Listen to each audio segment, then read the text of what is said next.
Well, good evening. I'm Camille Nash, and welcome to the Bullpen. So, listen, we here in the Bullpen talk everything media, ministry, money, and the marketplace. And we may even throw in a little bit of music at some point.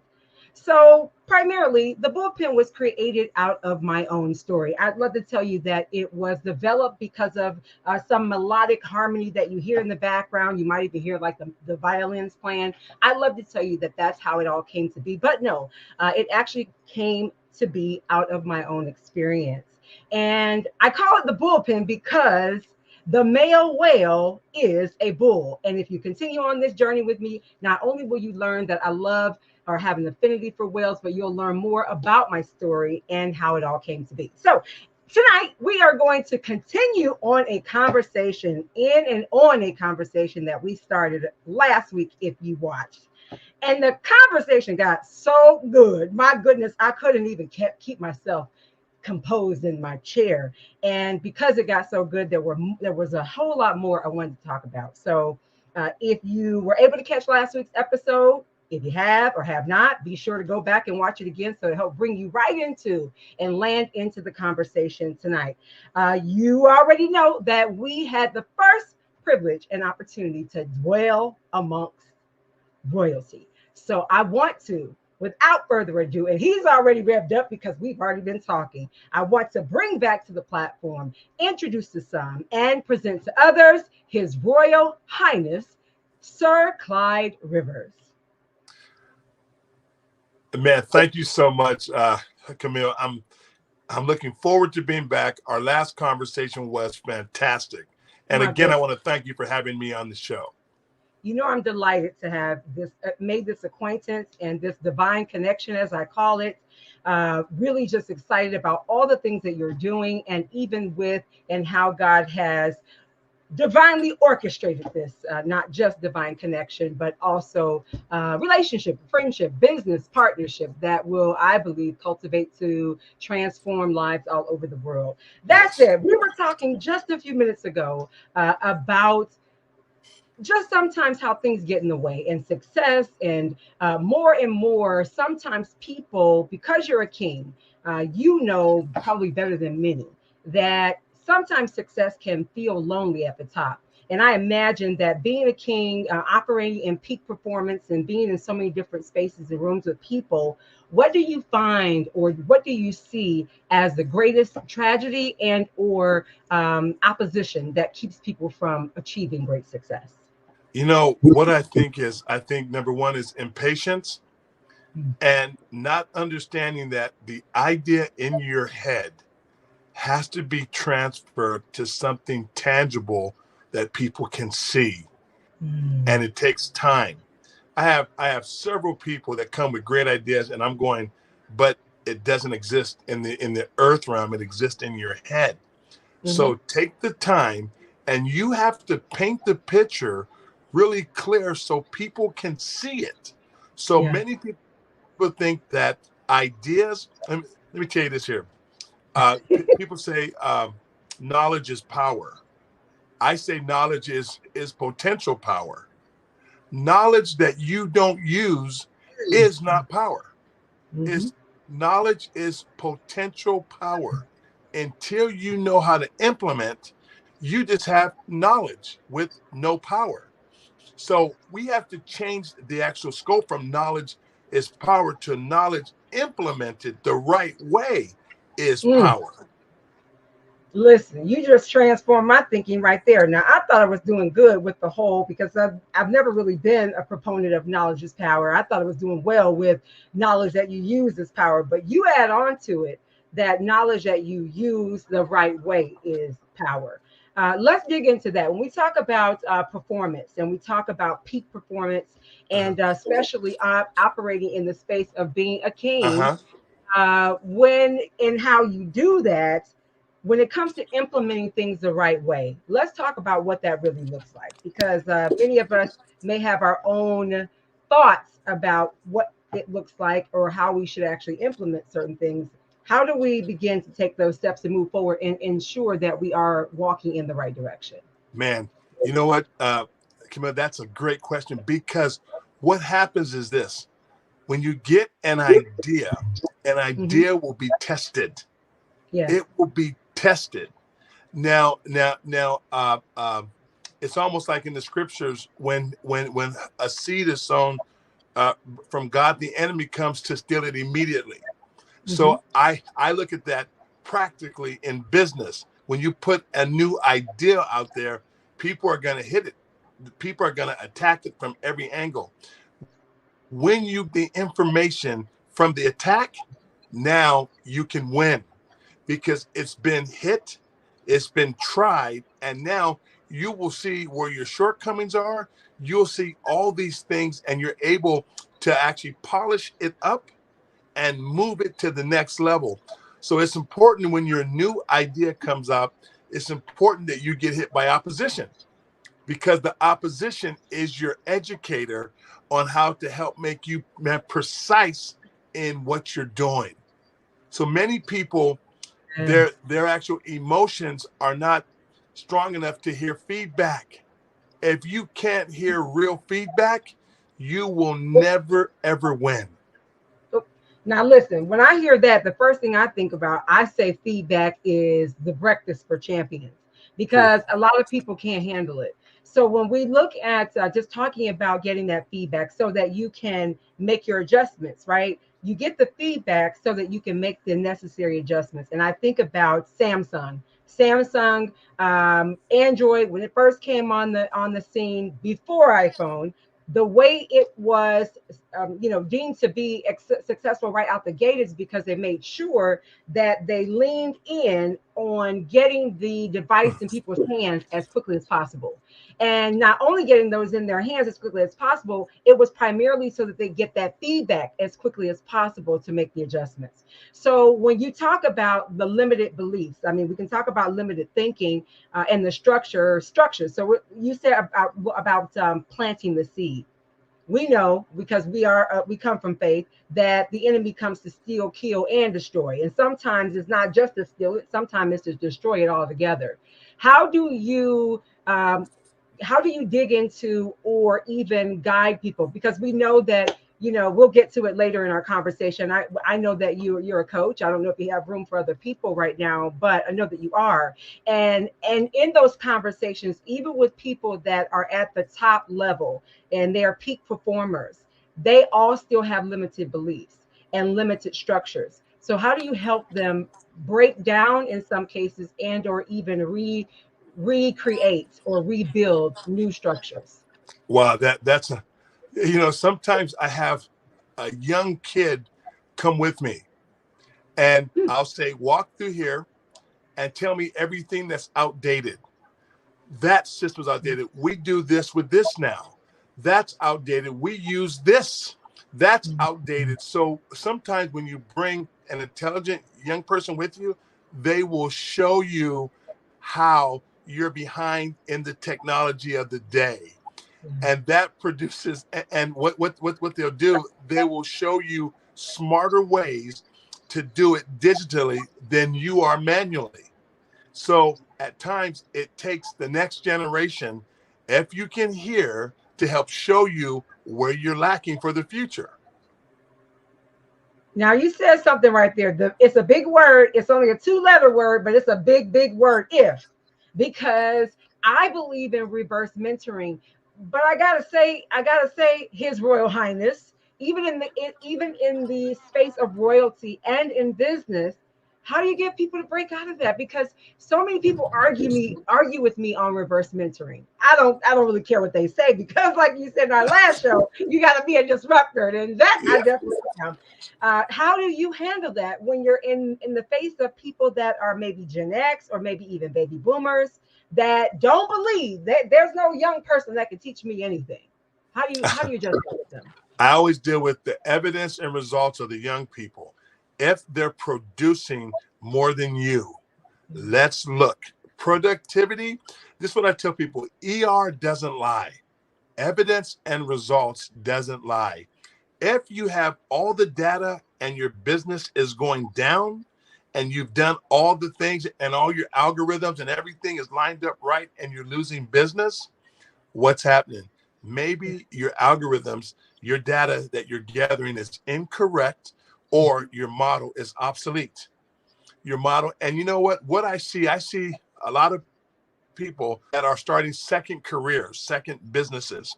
Yeah. And I'm going, you have to realize that we live in 3 generations in one. Normally, and everyone, the average person lives in their generation their whole life. And let me explain that. Yeah. When you have the older generation, they fight technology. These kids aren't talking anymore. No one communicate. I go, great. I go, you are living in your day. And a prime example is when you put on music from like their day, they say this is when they really made music. No, no, that's not when they really made music. That's when they made music that you like. Right. Now there's as moving the generations, and this is where we have to really look and say, are you happy with your evidence and results? Is your business thriving? Is it growing? If not, look at the ER, the evidence and results. And many times you're stuck in an old paradigm. You're stuck in an old paradigm, and that's the problem. Right. You're stuck in an old paradigm. So that is what I'm going to call an internal distress. So we Mm. need an internal structure and internal distress sometimes. So when that internal distress is is broken up to a certain degree, how do you restructure that? Because there's something has to happen in order for you to really be able to build something greater than what's in front of you. So the person accepts, okay, yep, I definitely need to make some changes here. I know this because when you're going into these other countries, they don't have the same access, right? So how do you create that picture for them? Or I like to say that you can't see yourself when you're in the frame. You know, when you're inside the photo, you can't see yourself inside the frame. So you need people on the outside to share with you what they see. How do you go in and share that with them? You're You talking have about. to have, yeah, man, that's a great question. You have to have people that really want their product to work, and you have to have enough collaborators that don't think like you. I always Mm, make sure I have people around me that don't think like me. I put them there because my ultimate goal is I want to win. I don't want to be right always. I need to win. So yep, if I have to be right always, I'm going to lose because I don't know what they think that. And if I can be candid, the average person puts a bunch of yes people around them because it makes them feel big. But hey, if you're going to win, you have to have your enemy and your ally at the table speaking, because they're going to give you different things from their perspectives. And we have to say, look at here. How, and this is why I believe, Camille, there's a lot of bad policies in the world because yeah, the people at the table all look the same, from the yeah. same background, same culture. This, I'm going, that's a problem. So now when you have a city with a different ecosystem that has every culture, and you have 4 or 5 at the top that look like you wonder why things are messed up, because there was no diversity in the conversation. As a king, the first thing that you learn is collaboration, Yeah. because you don't know what everyone is thinking in the cities and villages.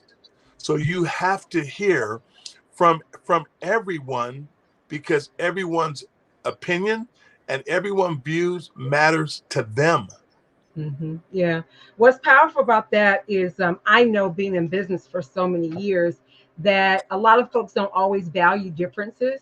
And so, a lot of preachers run together, doctors run together, attorneys run together. And sometimes people don't easily, I'll say it this way, they don't easily embrace the differences and or see the value in it. So what does it really look like for an enemy and an ally to run together? I mean, you First, got to at the table, but how do we get them? How do we get the enemy to become an ally to a degree? first of all, that's a great question. There has to be a real need that both people need change. Yeah. You can never turn an ally into a friend, an enemy into a friend, if the cause doesn't involve them. I always tell people, two people have to hurt bad enough and have a common goal that they both want, and they're both in each other's way. Yeah. Those are the best. Wait, stop there. That part about being in each other's way, that part. We Yeah. don't hear enough about that. It's like, okay, we're for what each other is for. But like the part of that space right there of being in each other's way, what is that? That is when we're both headed. We both want the actual same objective, but our experiences and the outcomes we're looking at differ. Example: privilege versus poverty. I had a friend of mine tell me this. He said, he said, he said, King, nobody wants to give up privilege. I said, but if you mishandle the poor, you will. Ooh. If you mishandle the poor, you will, because normally that involves miseducation. Well, you educate me wrong. When stuff hits the fan, I'm coming to you because you Well, educated me. You actually left me in the pit, and now it's raining in the palace, and you want me from the pit to come and help you. Well, excuse me. No, you didn't educate me to help you in the palace. You kept me in the pit. So now when your business is dying because of these things that you were unjust in, now you come to me out of a need. So now we can really have a conversation because you need me as yeah. much as I need you. Now, Wow. here's the problem. When you're educated at a certain level, what takes place, and the other one's at another level, he still can beat you because you don't understand the power of what you bring. So his good deal for you is really not a good deal for you Yeah. because Yeah. because you don't understand his machinery. So he knows his machinery. So you're asking for $30 an hour. The guy could really give you 90, but because you had 15, Well, 30 is enough. So it's still an imbalanced square. And that's what I do with my civility work. I wrote a book called When Histories Collide. This is, Camille, this is what I learned. I learned that it's not always our race. It's not always our neighborhood. yeah. It's when you're dealing with people, our experiences collide. Hey, this is my personal reality, and this is theirs. So as we're talking, I bring my experiences everywhere I go. I bring me, but Yeah. the other person brings their experience. So say I'm looking at a situation from my experiential truth, I see it this way, and he sees it that way. So our histories are colliding.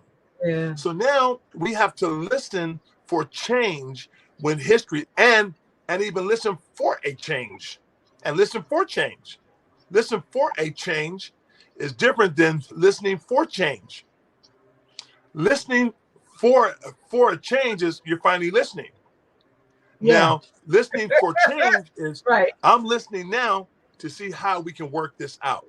Yes, yes. So you already kind of go in. I think it was Stephen Covey that wrote the seven effective habits of the highly successful. I believe that's the name of it. But I know that one of the seven is to begin with the end in mind. So you kind of already go in with the intention of we want resolve. We want to come to the middle at some point so that we can move forward together. How can two walk together unless they agree? So what I want to look at is when you talk about stability, you've done a lot of work with stability over the years. A lot I know and some I don't, and a lot I'm still learning.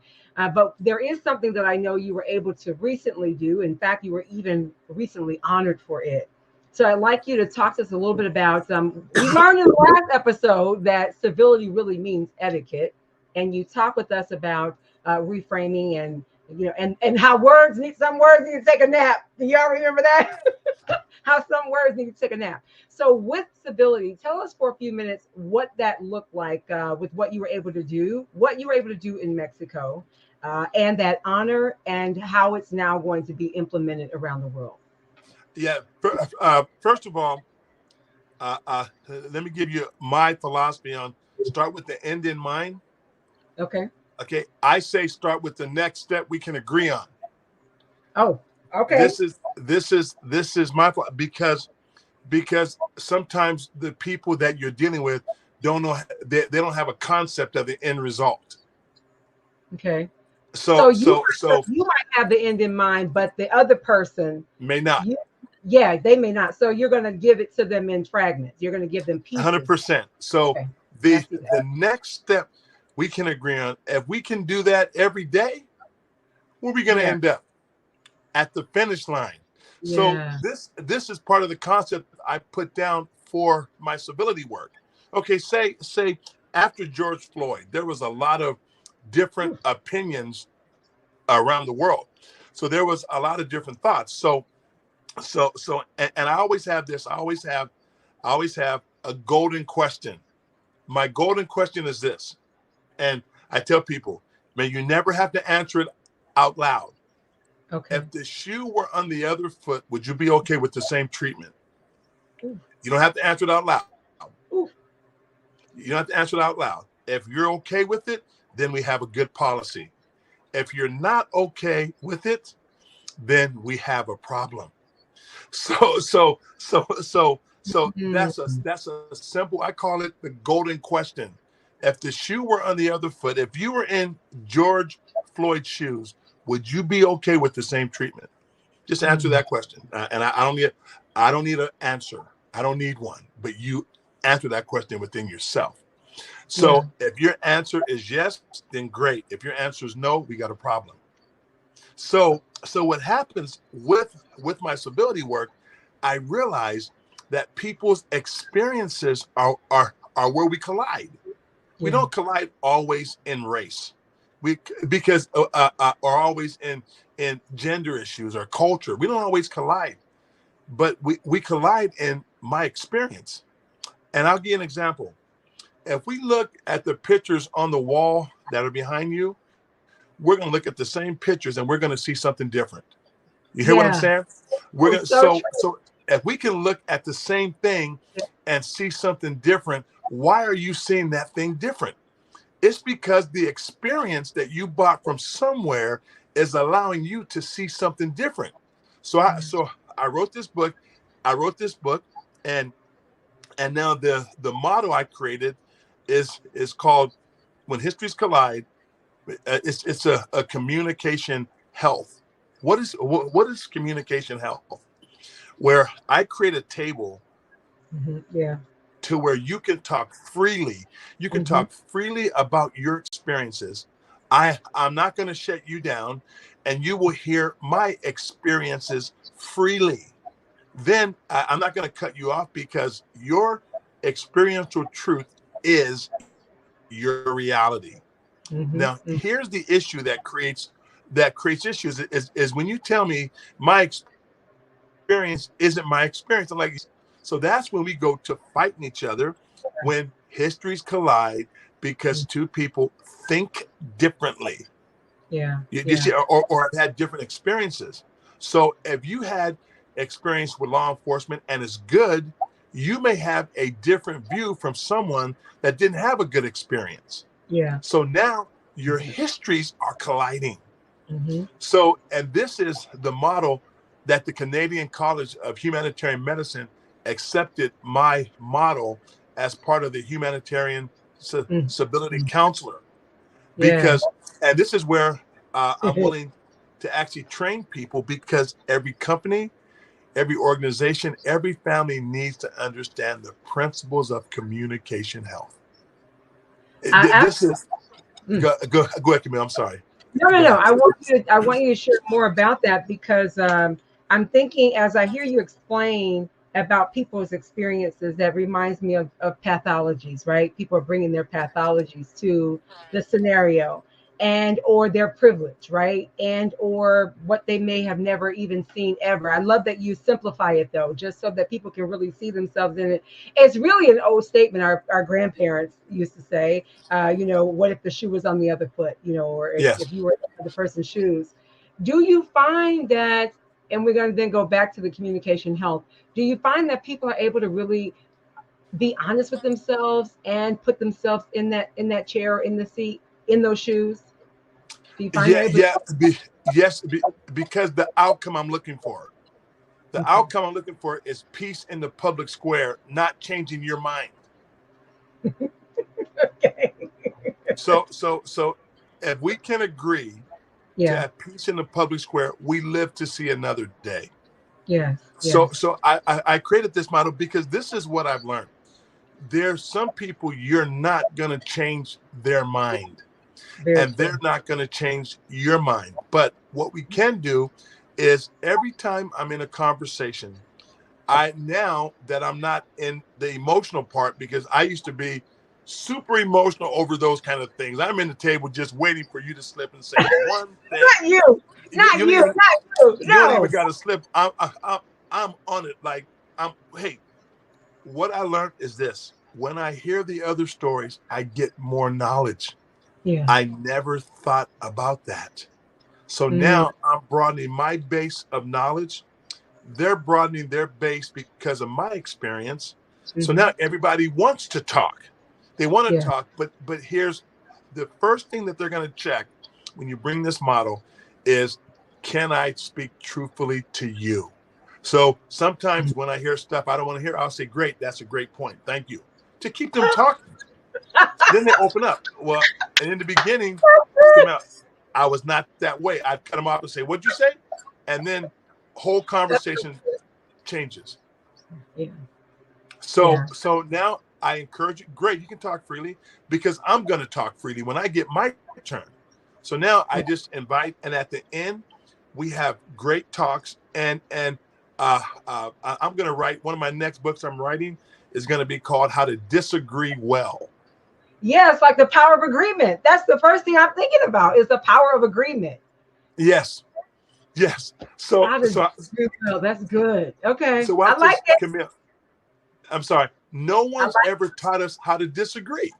yeah. Th- Think about that. We're taught we're taught fight, flight, fight Free. or flight, freeze, Or mm-hmm. freeze, and here's a fourth component Dr. Harper gave me, Rebecca.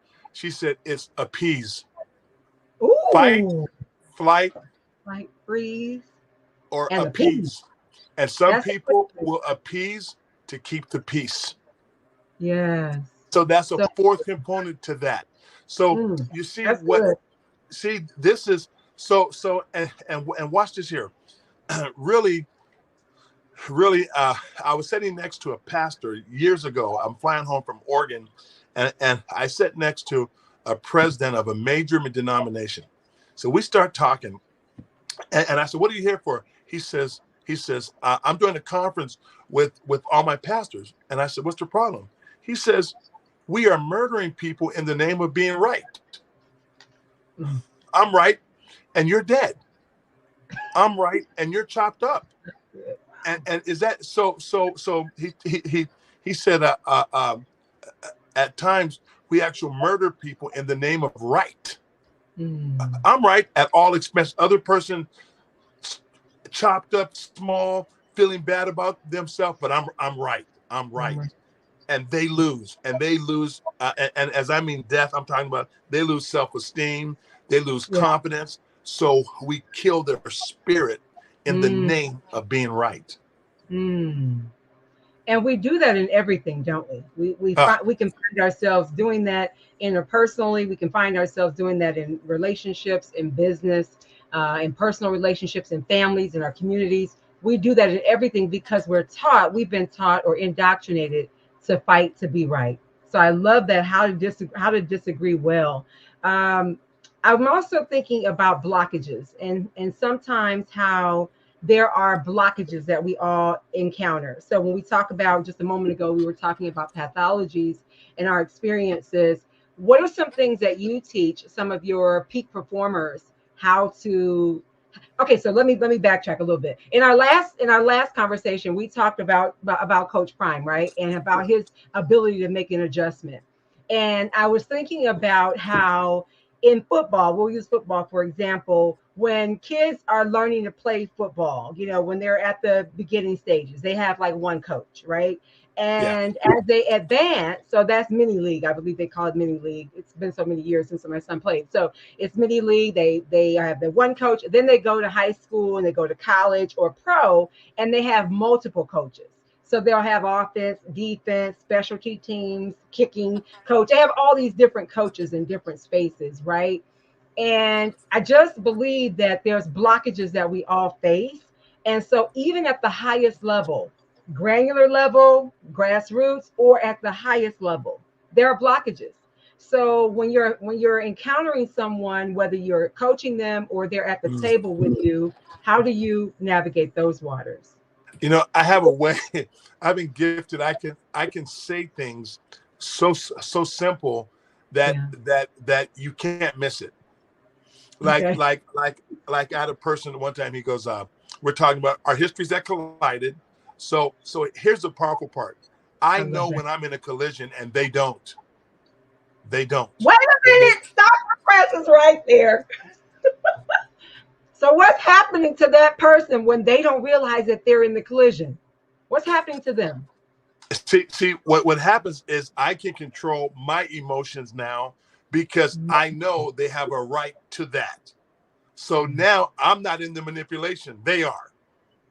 Ooh. Let me explain. Please Great. explain. Yeah, I know that. Okay, this guy we don't agree, but I know now he has a right to that view. Yeah. So in the past, I don't think he did, but when histories collide, I know his experience is different than mine. So now Yeah. I'm calm. I'm calm because I know I'm calm now. Great. He's talking crazy. I'm calm. I'm like, great, great, great. So now, if I want to, I can prod him or develop him. So he just gave me his power with his emotion. I go, got it now. So I'm giving you the right because I understand that your experiential truth is your reality. That's your reality. So now I'm not moved because I know you have a right to that because of the Yeah. model I created. They don't, they're like, oh, you guys are wrong. Like, no, no, no. So now I can listen and I can say, hey, look at here. I'm listening to you. I need that same respect. I heard what you say. You Yeah. said blah, blah, blah. I disagree 100%, but I want to hear what you have to say because you're Yeah. going to give me more knowledge now. So now I can control the conversation as opposed to being hit with the rock and just waiting my turn to defeat them with a different vocabulary. Yeah. So it Does really that make allows sense? So it does, and it enables an opportunity to see each other's side and to see each other. Period. yes, Right. yes. Okay. And then at the end, we can walk away. No one's Hmm. going to be hurt in the neighborhood. Your family's safe in the public square. I'm safe. And Right. now John knows that I disagree. And Yeah. I always say, we may disagree on this, but how many things do we agree upon? And That's a good we question. agree upon so much more than we disagree on. Yeah. And I'll say, great. Now, could you imagine if we could get this, if we get one thing accomplished in this world? And my worldview is this: 8 billion people are somebody's solution. You're Yeah. someone's solution. If you weren't here, how many people would lose out on a solution? Yeah. So, Yeah. but we got to look at that for everybody in the world. So, my biblical worldview, which I'm never ashamed to bring, I believe Yeah. that everyone has value because God put something in them. So, I tell people, we don't have an economic famine in the world. You know what we have? Camille, we have a gift famine. What? The one with And the gift doesn't have access to the education or the tools to prosper. So we suffer as a world because the gift God put in someone, you're controlling that gift and they can't bring it to the earth. That's what slavery does. so That's wait a what, minute. Wait yeah. a minute. Oh my goodness, there's so much in that. We can't just ride past that. We can't ride past it. So we have a gift problem. So am I hearing you say that we have a blockage or there is a famine of people being able to deliver their gift, give their gift to the world? There's a blockage. Yeah. Systems and institutions don't let everyone have access to opportunity. But this is what I tell people. The whole world is asking for access to opportunity to Yeah. bring their contribution to the world. Now, What Mm. happens when you suppress people and put them in bondage and slavery? One day, one Yeah. day, you'll be Coming out. mad. You'll be mad because you'll have to pay for the miseducation of what once profited you. The Mm. miseducation of what once profited you will now have a knowledge base, and you will pay twice as much you will pay for the miseducation of damaging a mind of a generation that will grow up, and when they find out that you that My that you mistreat them, you become their enemy. My God, my goodness. Oh, I could run on that right there. That I'm thinking about the scripture that says, "Be ye not transformed to this world, but but to To be ye not transform. conformed, be not conformed to this world, but be ye transformed by the renewing of your mind." So when we think about taking every thought captive and renewing our mind, that what you just said, life changing. That's got to be life changing. I can't imagine anybody, any walk of life that would hear that and it not truly permeate and resonate for them somewhere.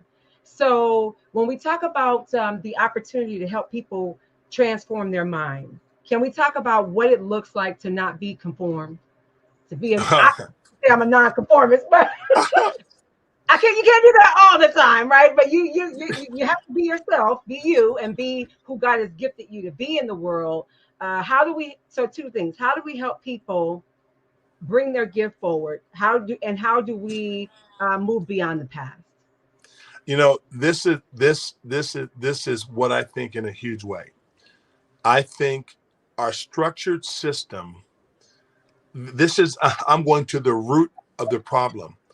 The Yeah. root of the problem is in the education models of the world. When are you ever taught about you? When you start school and you go through, they never teach you about you. They teach, and this is just Dr. Rivers, they teach skill sets that it used to last about 5 to 10 years. Back when I graduated in college, I had a 20-year shelf life on the information I received. Yeah. It would still be relevant. The typewriter, all Yep. those things. Now, here's the problem. No one ever teaches you out you. So when you become you, it's a fight. It's a Yeah. fight to become the real you, because mess systems formed you with an Yeah. industrial revolution mindset. My gosh. So, so, so I got saved, filled with the Holy Ghost, and prayed in the Spirit. And Mm-hmm. I stepped into my unique design because of God. And here's my thing. Until you tap into your design from God, you will not live. You may have success for a minute. That success will fleet. When you follow God, He knows what the next level has for you. So you don't have, so I don't have to manipulate people. I don't have to control them. My job is to empower people. That's my gift. So I believe at the end of the day, you can be the smartest person in the world.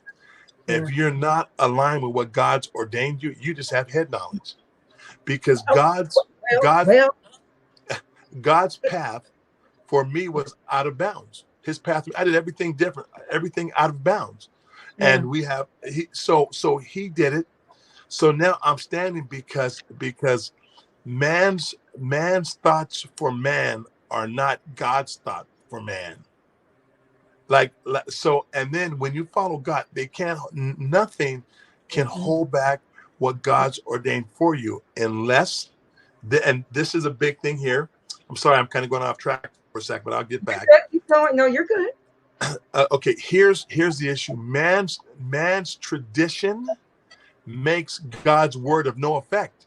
So if you show me a person stuck in their traditions, God's word can't, it means nothing to them. They'll just throw it out because their traditions are stronger than the word of God.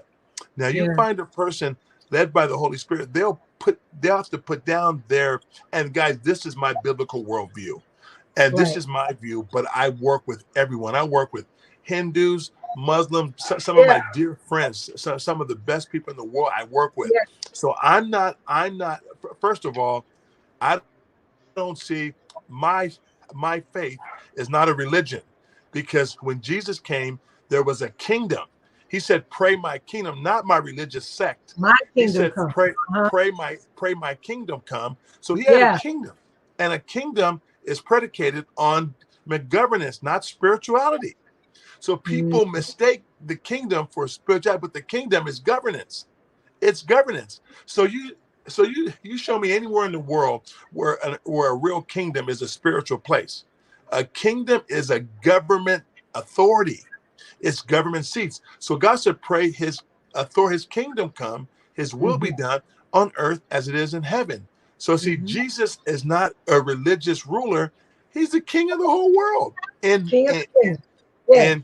and in my faith, and if someone disagrees with that, more power to you. You're Yeah. not going to change my mind on what God did in my life and took Yeah. me from riding a short bus stuttering to a throne. That only My God. happens because of Jesus. So Jesus is my Lord and my Savior. If yours is different, I can Yeah. still be your friend. I don't hate you for that. My goodness, God. Your thinking though is not. It's not. It's. I mean, I would love to say that it should be more of who we are, but it's just not. So you encounter a lot more people that don't have that level of thinking. What I would like you to do is to share with our audience what it took for you to break out of not necessarily tradition. Tradition has its place, and and there's things about Yeah. tradition that we honor Yes. and respect. But what I want you to do is to share with our audience what it took for you and what it might take for them to step outside of tradition to really avail themselves to hear from God on what their next step in life should look like. If you're going to be a pioneer, it's we honor our fathers and mothers because they were our foundation. But God has new knowledge for every season. So sometimes the new knowledge you're stepping into is not complicit with the old that like you left. What you're going to face is a lot of opposition. You're going to face uh, people are going to throw things at you. Like example, as you bust through an old paradigm, it is so familiar that your brand new thing is so different that people fight it. They fight it, and then they become it. So you have to understand that you have to be really strong in your idea, because hear this: your idea that was given by God, the faith, when you believe it fully, the faith has the provision in it. So if God, when he gave me an idea about world stability, he said, I want you to make sure people live to have the right to hear my voice.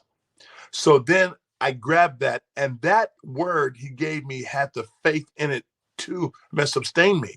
So most people are worried about their provision. Well, when you really tap into God, faith becomes your evidence. And what happens, faith will attract to you what you need when you really believe it. So this is the whole power, is what you're moving in my life. When I heard God, I would stand on what he told me. And I would stand through opposition, through people disagreeing. As I first became a pastor, I went and got tattoos right away. I had tattoos. They're like, what are you doing that for? I said, because a generation's doing it, and I want to win that generation. They were like, you are wrong. You're wrong. I said, hey, God had a tattoo. Revelation 19:6, it said, on his thigh was engrafted the name King of Kings and Lord of Lords. So people, they fought that big time. They fought it big time because I was extremely radical. What I would do, I would buy all the hip hop instrumental beats, and then I would pray in the spirit, and I would get the word of God. So I would use it. Bow down when you come to God's town. Bow down. So I would take all the music, and I'd put the image of God, and they fought me big time.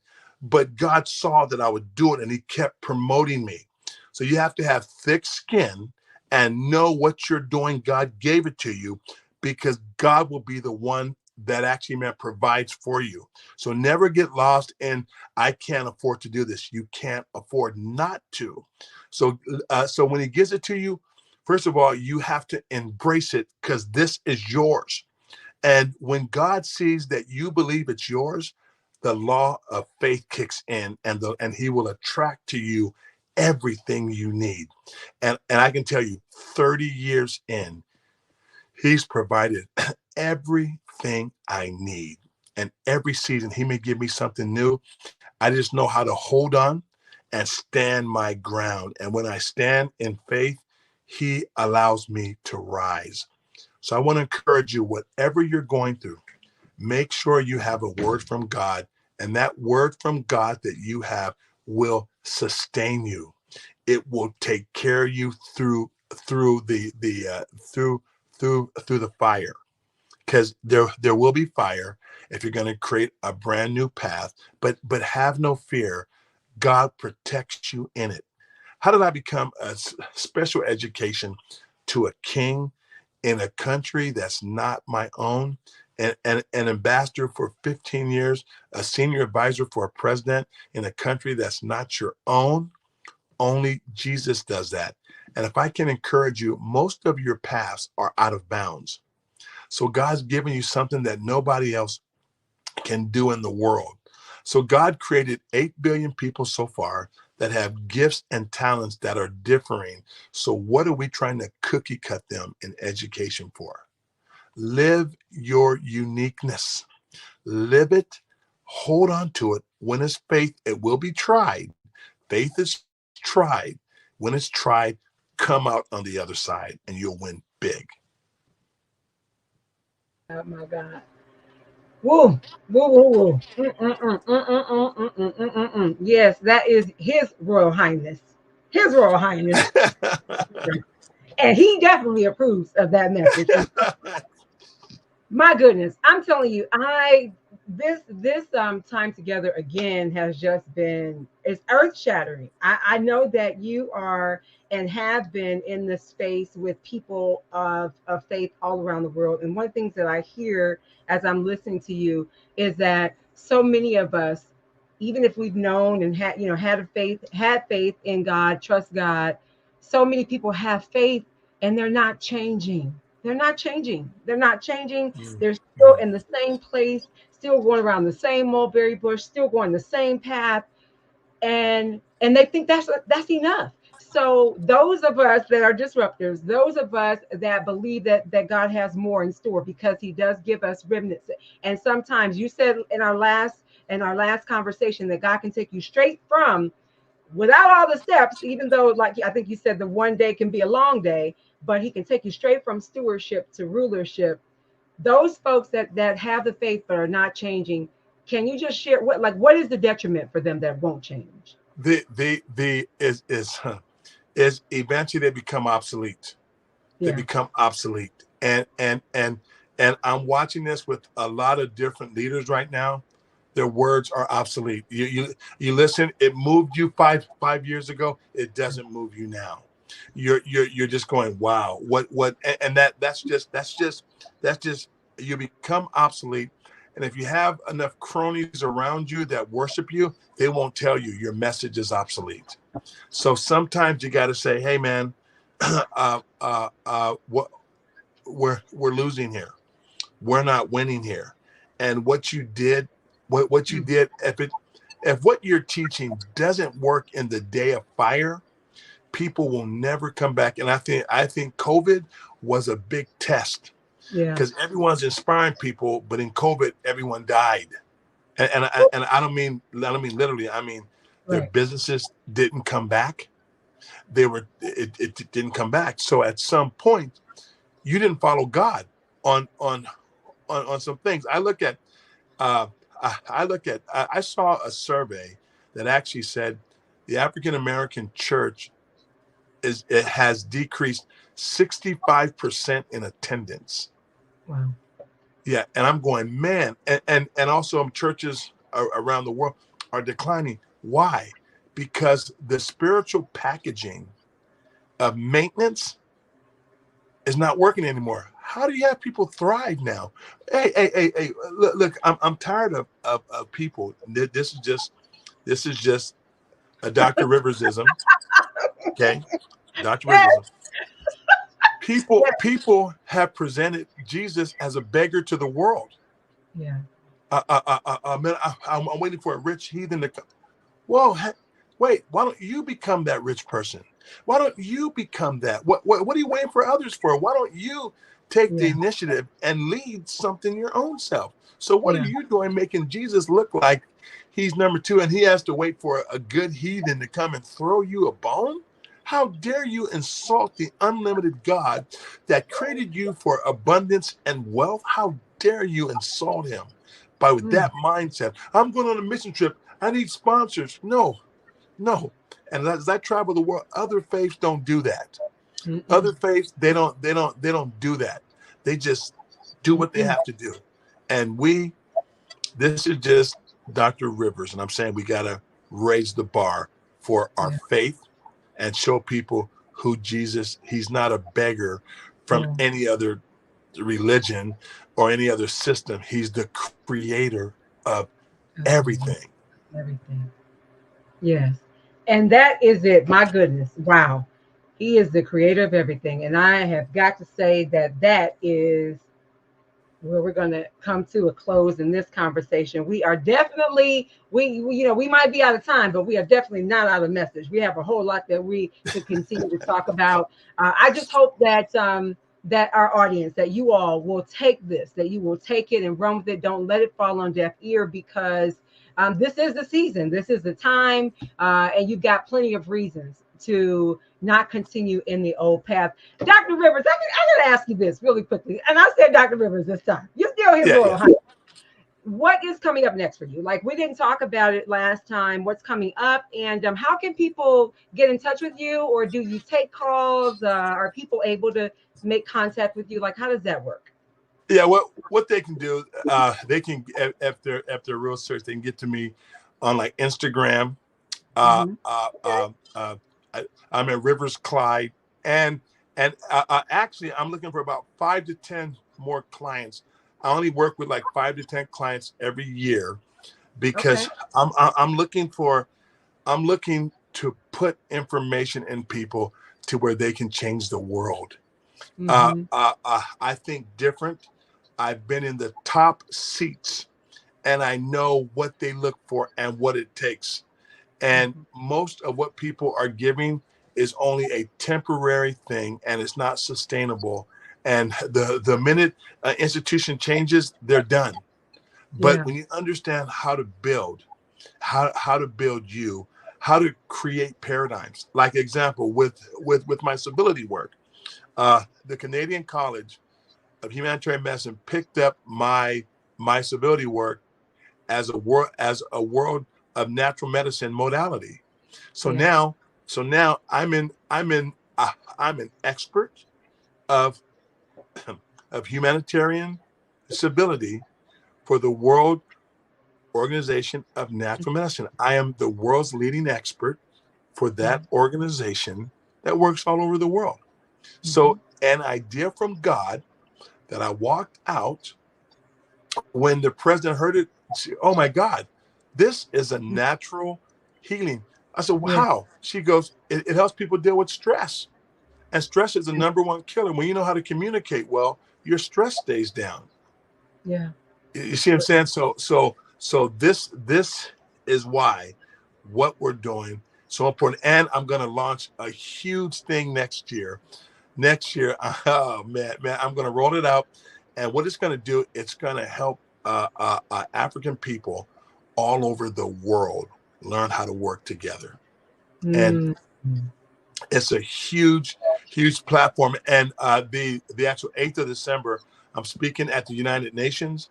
And Yeah. then the actual 9th, I'll be speaking in New Jersey to the power institutions of Jersey. I'll be speaking there. So just to give people a new way to think about things. Yeah, yeah. That's incredible. So what we will do is we will be sure to include your link on how people can get a hold of you. I'll make sure all of that gets taken care of and included so they can reach out and you know, actually go through your, put them through your They'll talk to process. me. Yeah, yeah, yeah. Mhm. What it is, if people are serious, Camille, I got to have serious people now. Yeah. I got to have serious with the time we have left in the earth. Give me the ones that want to do it. I have the Yeah. top stages. I'm a king. Mhm. I call presidents. We go meet them. I have Yeah. other kings. Look, the access I have to the world is unbelievable. But you know what? 9% of people that think they know how to do it don't, and that's why they don't get there. Yeah. They don't get. They can talk all day. I go, guys, you're not there. So you're Mhm. if you want to get there, show me how. Tell me. I don't see you there. So what are you Yeah. promising people you can get them there for? You can't. You don't Mhm. because you don't know the game. Yeah. Absolutely. Yeah, I think it's just incredible that you're even willing and available. So many people will say that they're not available. And so I'm just thrilled by the fact that you are. And of course, you know, you will do what you have to do to actually screen those folks and decide if it's going to be a good fit or not. But I just think that it's tremendous that you're even opening yourself up because that's how you're going to change the world, one conversation, one person at a time. So it has been my privilege to have you tonight again with us here in the bullpen. I just believe that every time a person leaves the bullpen, their life is never the same. And tonight, I definitely believe that our lives it will never be the same. So we do thank you. We salute you. And we will continue on this journey with you and with everything that you're doing. So we will definitely see you around in the bullpen again coming up soon. Thank you. Thanks so much. All right, you all listen.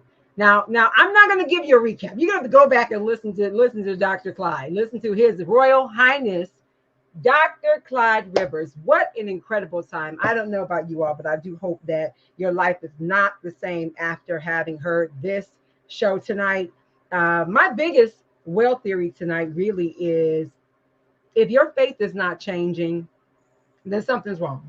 Something's wrong if you have faith but your life is not changing. That just means that there is something going on in your world. There is something happening within you that is not shifting. Whether that is your resistance or you have some internal blockage, your emotional blockage, there's something. And so wherever you are in your walk of life, my encouragement to you tonight is that you will get still and that you will hear from God.